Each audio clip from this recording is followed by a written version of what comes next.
V založbi Goga bodo tako ta petek ob 20. pripravili slovesnost, na kateri bodo predstavniki ruske knjižnice podarili Novemu mestu 52 leposlovnih in strokovnih knjig.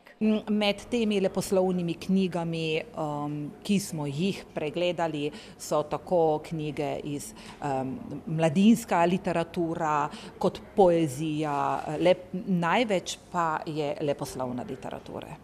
Knjige bodo bralcem v knjigarni na voljo leto dni. Za nas, za založbo Goga, to predvsem pomeni možnost vzpostavljanja novih kontaktov s partnerji iz tujine.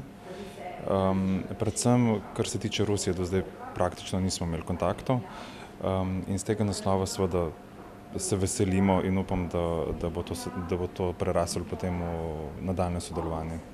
Zato pa si prizadeva tudi občina. Kot je poudarila podžupanja Mojca Špec-Potočar, so bili Rusi navdušeni nad arheološko dediščino Dolenjskega muzeja, zato že tečejo pogovori o njeni predstavitvi v enem od moskovskih muzejev.